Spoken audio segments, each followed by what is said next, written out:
Yes, we are reading your third chapter, Land Forms and Water Bodies in Social Studies. In previous video, we read island and peninsula, and today we will read about other water bodies.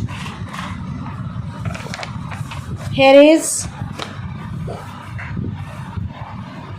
Island. क्या होता है बेटा? Island होता है धरती का वो भाग जो चारों तरफ से समुद्र से या किसी भी पानी की बॉडी से घिरा हुआ हो, उसको कहते हैं हम आइलैंड्स, जैसे अंडमान एंड निकोबार. और पेनिनसुला होता है the part of land which is surrounded by water from three sides and connected to one side to main land. जो तीन तरफ से तो पानी से घिरा हुआ हो और एक तरफ से मेन लैंड से मिला हुआ हो. जैसे हमारा इंडिया का साउदर्न पार्ट है, वो तीन तरफ से वाटर से घिरा हुआ है और वन साइड से मेन लैंड से जुड़ा हुआ है. So let get start going. Other important water bodies on the earth are lakes and rivers. हमारे जो अर्थ पर दूसरी इम्पोर्टेंट वाटर बॉडीज हैं वो क्या है? लेक्स, झील एंड रिवर्स और नदियाँ हैं. ए lake is a large body of still water. जो लेक होती है वो शांत पानी की एक बहुत बड़ा भाग होता है, स्रोत होता है, विच is surrounded by land on all sides, और जो कि चारों तरफ से लैंड से घिरा हुआ होता है. Lakes usually have fresh water. Lakes में प्राय क्या होता है? फ्रेश वाटर होता है, ताज़ा पानी होता है. The Wular lake in Kashmir is the largest fresh water lake in water in India. जो उलर लेक है वो कश्मीर में है और इंडिया में फ्रेश वाटर की सबसे बड़ी झील है. A river. रिवर क्या होता है? What is river? A river is a large natural source of running water. जो रिवर होता है वो बहते हुए पानी का एक नेचुरल सोर्स होता है, which empties into another larger water bodies. जो दूसरे पानी के बड़े स्रोतों में गिरता रहता है. River flow from a higher land toward a lower land. जो रिवर होता है ये ऊंची लैंड से नीचे की लैंड की तरफ बहता है. River are an important source of fresh water. और जो रिवर्स होते हैं ये भी फ्रेश वाटर का एक बहुत ही महत्वपूर्ण स्रोत है. The Ganga and the Brahmaputra are the most important rivers in India. Ganga और ब्रह्मपुत्र जो है इंडिया में सबसे महत्वपूर्ण रिवर्स हैं. The Nile in Africa. Africa में Nile is the longest river in the world. यानी कि वर्ल्ड में सबसे लंबी नदी कौन सी है? नील है, और ये कहाँ पर है? अफ्रीका कॉन्टिनेंट में. Now you know that the face of the earth has a variety of land forms. अब आपको पता चल गया है कि जो हमारा जो अर्थ का सतह है इस पर अलग अलग प्रकार के क्या हैं? लैंड फॉर्म्स हैं, भूभाग हैं. There are 7 continents and 5 oceans. यहाँ पर कितने? 7 तो महाद्वीप हैं, कॉन्टिनेंट्स हैं, और 5 महासागर हैं. मैनी सीज, बहुत से समुद्र हैं, रिवर्स हैं, लेक्स हैं. कहाँ पर? अर्थ के ऊपर, on earth. Let's sum up. आइए विश्लेषण करते हैं. हमने क्या सीखा सब जानते हैं. यहाँ पर देखते हैं मेन पॉइंट्स को. Land forms. There are 7 continents. 7 continents हैं, महाद्वीप हैं. कौन कौन से? Asia, Africa, North America, South America, Europe, Australia and America. The land has different shapes and special features which are called landforms. जो धरती है जो अलग अलग प्रकार के फीचर्स रखती है उसको हम कहते हैं landforms. A plateau is a high land with a flat top. प्लेटू जो होता है ये हाई लैंड होता है और उसकी टॉप कैसी होती है? फ्लैट, टेबल की तरह. A plain is a large stretch of level land. और प्लेन जो होता है ये लेवल लैंड का, समतल भूमि का लार्ज स्ट्रेच होता है, यानी कि बहुत दूर तक फैला हुआ भाग होता है. Desert is a large area of dry land.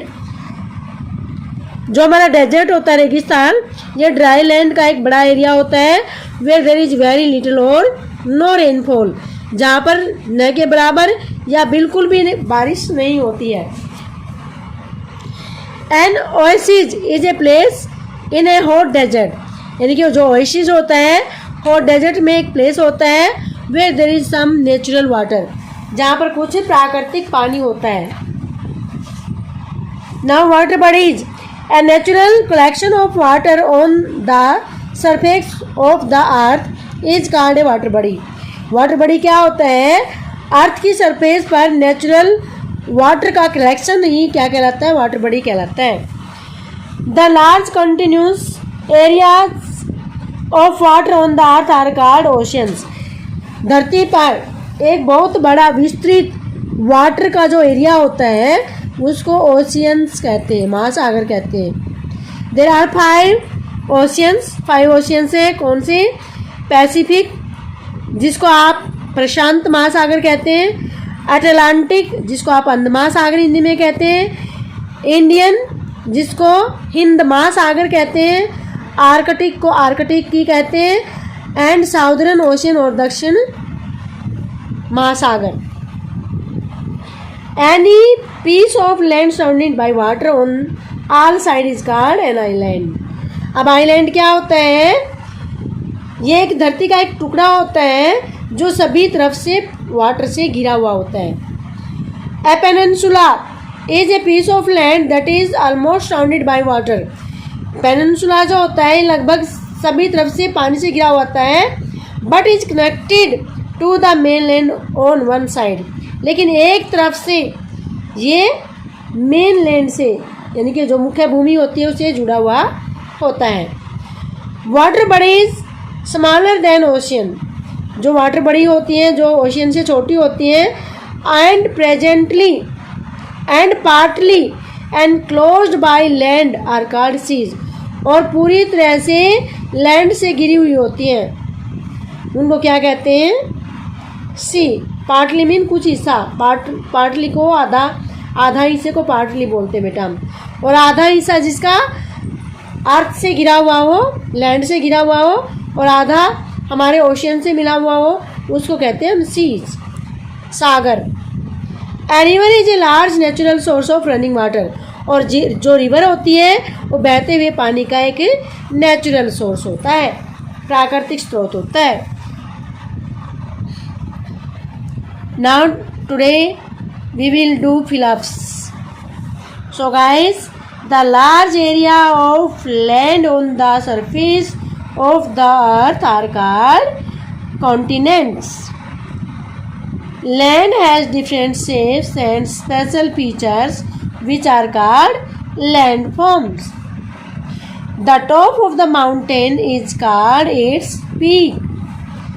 And a plateau is a high land with a plateau. The large continuous area of water on the surface of the earth are called oceans. Now, next question. True, false. Write true, false. Mountain are the lowest part of the earth. No, mountain are the not lowest, highest part of the earth. It's your false statement. Ocean water is salty. Yes, it is true. Ocean's water is salty. नमकीन होता है oceans का water. Next, C1. Deserts are very good for growing crops. No, deserts are not good for growing crops. It's false statement. False. False. Rivers are an important source of fresh water. Yes, it is true. In a desert, people mostly live near an oasis. Desert में जो लोग होते हैं वो किसके नज़दीक रहते हैं? ओएसिस के. It is true. So guys, we will discuss next in the next video. Till then, bye. Have a nice day.